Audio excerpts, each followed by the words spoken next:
Le documentaire Disney+ La forêt amazonienne, Notre Terre recontextualise la lutte acharnée entre les colonisateurs illégaux brésiliens qui tentent de s'établir dans la forêt amazonienne et le peuple autochtone Uruuo qui tente de protéger son habitat contre la déforestation grandissante.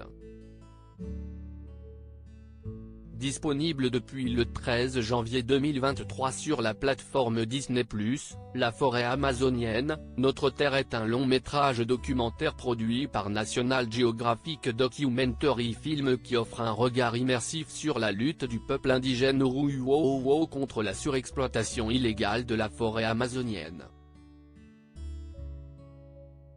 Face à eux, des agriculteurs non autochtones réunis en une association, Rio Bonito, dans le but d'obtenir le droit de s'installer sur les terres indigènes protégées afin de réaliser leur rêve brésilien, posséder des terres et en vivre. Mais aussi des colons, qui, considérant la terre des Uruuo comme la leur, tentent coûte que coûte de s'en approprier une partie afin de s'y établir. Pour la première fois, le spectateur est aussi bien amené à comprendre le point de vue de la communauté indigène, qui tente de protéger son habitat naturel de la déforestation, que celui de leurs opposants, pour qui la terre est à tout le monde et la religion un moyen de se justifier.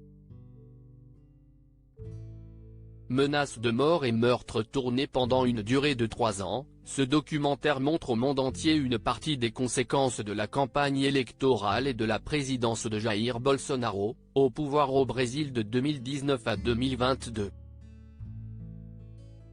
Encouragée par ses discours, la colonisation illégale a plus que doublé et la déforestation de l'Amazonie a atteint son plus haut niveau en plus de 15 ans. Mais alors que le contexte est posé, le documentaire s'accélère, prenant des allures de thriller haletant.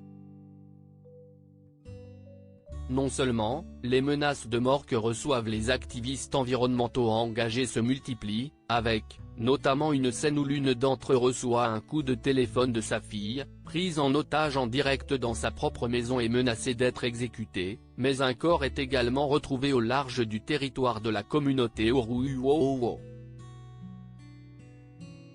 Il s'agit du responsable de l'équipe de surveillance indigène, âgé de 33 ans, intervenu plus tôt dans le long-métrage.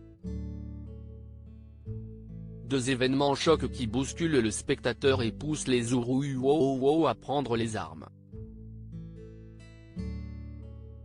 L'agence des affaires indigènes, sans ressources, s'avère inutile. Alors, tandis que l'activiste environnemental fait construire de hauts murs autour de sa maison pour protéger sa famille, ses amis autochtones s'équipent et s'organisent pour mener des raids dans leur territoire afin de repousser les envahisseurs à ses limites. S'il attrape la Covid, ce serait comme un génocide pour eux en 2020, alors que la Covid débarque dans tous les pays du monde, les invasions sur les terres indigènes amènent la maladie aux portes des villages autochtones.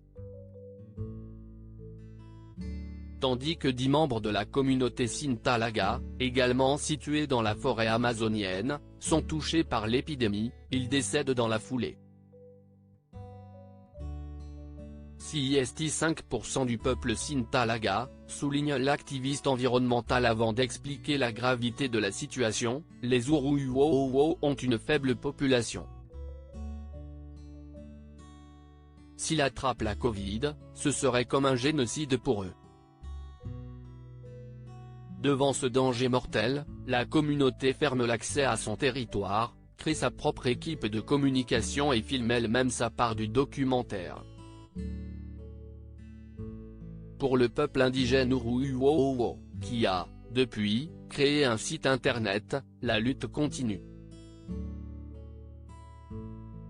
Découvrez Disney+, inscrivez-vous maintenant.